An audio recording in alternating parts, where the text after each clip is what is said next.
안녕하세요. 리스닝 아트 지혜쌤입니다. 오늘은 제가 최근에 감명 깊게 읽은 소설들을 소개하고 싶어서 영상을 찍게 됐습니다. 우연히 영화 파과라는 영화를 알게 돼서 여자 주인공 조각하고 남자 주인공 투우라고 있는데 그 투우를 맡은 배우가 김성철이에요. 김성철 주연의 뮤지컬 지킬 앤 하이드를 보고 이 사람이 내면적 분노를 엄청 극에서 되게 잘 보여주더라고요. 그래서 이 김성철 배우가 지킬 앤 하이드에서 너무 연기를 잘해서 좀 찾아보던 중에 3월에 영화 파과로 베를린 영화제인가? 그 해외 영화제 나갔다 온다고 그래서 알아봤고 5월 1일 날 개봉한다고 해서 영화 파과를 보게 됐어요. 그러면서 파과 영화를 보러 가기 전에 이제 구병모 소설의 원작 소설 파과를 읽으면서 영화도 보게 됐는데 두 개가 비슷하면서도 다르더라고요. 복숭아나 사과가 너무 익으면은 무르잖아요. 썩기 직전의 과일을 파과라고 해요. 그래서 썩기 직전의 과일이면은 일부는 좀 썩어서 좀 물러져 있고 일부는 엄청 잘 익어 있어서 썩은 부분을 도려내면 나머지는 엄청 맛있는 과일이잖아요. 이 소설에 그 의미가 딱 농축돼서 들어있어요. 이 영화하고 소설은 내용이 그 스토리는 같지만 영화 파과에서는 소설에 있는 어떤 대사, 주인공이 한 말 똑같이 나오거든요. 그래서 저 영화 보면서 이거 소설에서 봤던 그 대사가 이렇게 나오네. 되게 기가 막힌데 마지막 결론은 두 개가 좀 달랐어요. 그 점도 좀 알려드리고 싶어요. 구병모 소설 파과는 40여 년간 청부살인업에 종사해온 60대 여성 킬러 조각의 이야기를 그린 소설입니다. 그래서 이 소설은 사실 여성 킬러, 그것도 나이가 있는 노령의 여성 킬러, 굉장히 새롭잖아요.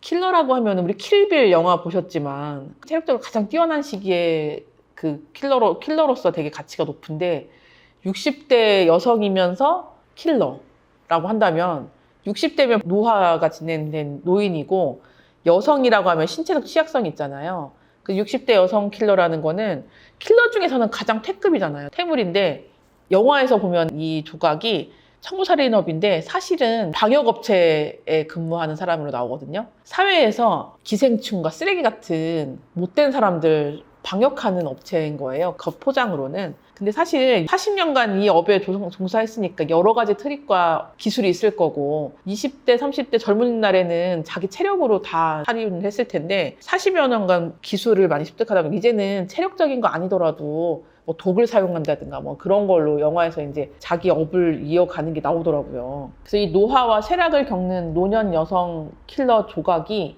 나이가 들어서 진짜 별걸 다 경험해보고 삶의 온기와 연민을 다시 한번 되찾아가는 과정을 따라가게 돼요. 사실 방역해야 될 인간이긴 한데 돈이 좀 안 된다든지 그리고 진짜 방역해야 될 사람이 아니라 어떤 복수나 그런 다른 목적으로 좀 불순한 목적으로 방역을 하게 되고 그러는 거는 되게 거절했었고 그랬는데 나중에는 진짜 꼭 필요한 방역을 하는 그런 연민을 찾아가는 과정이 이 영화에서 나옵니다. 이 파과는 짧은 시간 빛나다가 사라질 살아있는 모든 것들에 대한 찬사라는 평을 받았다고 하고요. 또 이제 조각하고 나중에 생애 마지막 대결을 하는 장면이 이제 영화 그리고 소설 마지막 중에 나오거든요. 투우라는 인물이 나와요. 투우가 30대 초반의 남성인데요. 이게 얘가 도대체 어떤 애일까? 중간에 영화랑 우리 소설에서 진짜 되게 궁금증을 자아내거든요. 투우가 어떤 애인지는 맨 마지막에 나와요. 영화에서도 그리고 소설에서도. 이 투우는 조각이 젊었을 때, 한 중년 여성쯤 됐을 때, 40대 초반쯤 됐을 때 청부살인을 의뢰받은 남자가 있었는데 그 남자의 아들이었던 거예요. 근데 사실 이 청부살인 의뢰받은 방역 대상인 남자니까 어린 투의 아버지는 완전 인간 쓰레기 같은 사람이었거든요. 폭력적이고 되게 사람 알기를 우습게 알고 돈만 알고 집에 와서도 어린 투우를 되게 폭력적으로 다뤘고 투우의 친엄마에 대해서도 되게 가정폭력을 일삼았던 그런 인간이었던 거예요. 그래서 마지막에 조각이 사실은 어린 투우의 집에 가정부로 잠입해 들어가서 투우하고 같이 보냈던 시간들이 있어요. 어린 투우는 생전 느껴보지 못한 어떤 양육자의 따뜻한 온기를 좀 이 여성 킬러로부터 그때 알았거든요. 그래서 자기 인생에 그렇게 인간적인 사랑을 받았던 시간이 조각이 자기 가정부로 왔었던 그 시간이었던 거예요. 그래서 조각이 이 투어를 초등학생이었는데 학교를 보내놓고 나서 그 다음 이제 이 투의 아빠인 이 대상을, 방역 대상을 죽이게 되거든요. 근데 그렇게 해서 살해를 했는데 그 순간에 이 친구가, 투가 학교 가는데 실내화를 안 갖고 왔던가? 준비물 뭔가를 안 가져온 거예요. 집에 잠깐 들렸는데 그때 이제 그 장면을 목격하게 된 거죠. 그래서 그때 아버지는 죽어 있고 조각은 창문을 뛰어넘어서 도망가던 찰나였거든요. 근데 이 보는 영화를 보는 사람, 그리고 소설 속에서 우리는 두 가지 마음을 갖게 돼요. 이 투가 죽이고 가는 저 조각에 대해서 분노를 가질까? 아빠를 죽였으니까. 근데 자기를 따뜻하게 돌봐줬던 사람이잖아요. 알레르기가 심하고 천식이 있었는데 그 천식을 잘 알아주던, 약도 잘 챙겨주고 했던 가정부였어요, 조각이. 그래서 저 조각이 떠나는 거에 대해서 슬픔을 느낄까? 되게 그런 궁금증이 자아났는데, 이제 그게 어떤 영화 중에는 한 장면으로 중간중간 나오고요. 이 투가 이제 30살 초반의 투가 조각을 찾아내서 이제 방역업체에 취직을 하게 됐는데, 왜 그런지 모르겠는데 이 30대 초반의 젊은 킬러 투는 조각을 자꾸 쫓아가요. 몰래 미행하듯이. 조각이 방역업 할 때, 그러니까 청부살인 할 때 어떻게 하고 있나 이런 거 가서 보고, 또 나이가 있으니까 조각이 실수를 하거나 다치거나 그러잖아요. 그럼 대신 처리도 해주고 몰래. 그래서 이 투가 도대체 어떤 인간인가 되게 궁금해지는데, 사실 나중에 마지막 장면에서 투의 어린 시절에 가장 따뜻한 사랑을 줬던 사람이었던 거죠. 그래서 이 투는 조각을 되게 미워하고 원망하는 모습으로 그려집니다. 그래서 마지막에 조각을 되게 여러 가지 궁지에 들어가게 몰리게 해서 결국 조각이 투를 찾아올 수밖에 없게 만들고, 그 다음에 이제 투하고 조각하고 1대1로 싸우는 장면이 이어져요. 누가 봐도 60대 여성 킬러하고 30대 초반에 체력적으로 그리고 우수한 투를 조각이 이길 수 있을 거라고 생각 못 하잖아요. 근데 마지막에 참 공교롭게도 희한하게 아무튼 조각이 투를 결국은 죽이게 돼요. 근데 마지막에 투가 숨이 넘어가기 직전에 이제 조각하고 얘기 나누는 장면이 있는데, 그래서 그때쯤 되니까 이제 조각이 안 거죠. 얘가 도대체 누군지. 자기가 옛날에 그렇게 방역 대상을 죽이고 창문을 도망갔는데 그때 남겨진 그 아이였다는 걸 나중에 기억해요. 자기를 그때 마지막 아이가 자기를 불렀을 때 조각이 너 다시는 나 찾지 마라, 볼 생각하지 마라 그렇게 남기고 떠나는데, 투는 사실은 어린 투로서 가장 처음 사랑을 느껴봤던 그 가정부 조각을 찾고 싶었던 거예요. 그리고 조각을 만나서 진짜 그 무수하게 많은 이 40년 인생의 청부살인문업 중에 만났던 사람 중에 이 조각이 나를 기억하고 있을까? 그게 궁금했던 거예요. 근데 소설에서는 투가 죽는 순간까지도 조각이 자기를 기억하고 있다는 걸 몰라요. 그렇게 끝나는데, 영화에서는 그래도 영화 보는 사람들을 배려해서 투가 이 조각이 자기를 기억하고 있구나.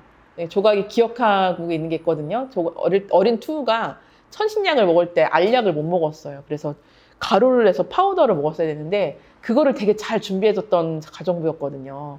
마지막 장면에서 조각이 너 지금은 알약 삼킬 수 있니? 물어보고 투우는 죽게 됩니다. 그래서 죽어가던 투우는 이제 알게 되죠. 이 조각이 나를 기억해줬구나. 어린 시절의 나를.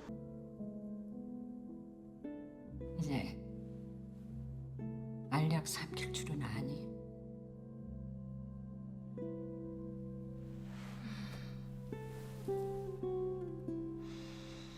그 장면이 참 여러 가지로 되게 여러 가지 마음을 들게 하더라고요.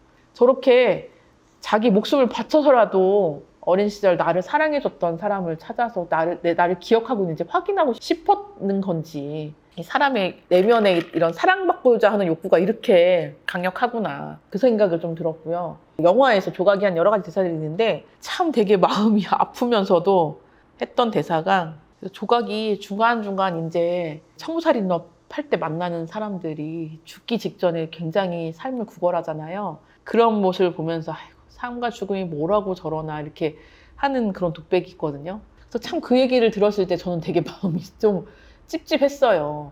사실은 삶이 중요하잖아요. 그리고 제가 하는 업은 살리기 위한 업인데 삶이 별거 아닌 것처럼 대수롭지 않게 얘기하는 것 같아서 제가 되게 속상했는데, 사실은 조각이 마지막 수우가 죽고 난 이후에 조각이 어떻게 살아갈지 참 궁금했는데, 영화에서는 조각의 삶을 알려줘요. 계속 자기가 하는 방역업을 계속 하게 되거든요. 그래서 이 조각은 죽기 살기로 이제 살아남으려고 이제 각오한 거예요. 수우하고 싸우면서 자기도 거의 죽기 직전 상태까지 되게 많은 부상을 입었는데, 나는 그래도 아직 살아남아 될 이유가 있다고 하면서 살아남은 거예요. 그래서 자기가 하던 방역업을 계속 60세 지나서도 계속 하는 그런 장면을 보여주면서 영화는 끝납니다. 그래서 이 구병모 소설은 대부분 이렇게 되게 치열한 장면들을 많이 담고 있고요.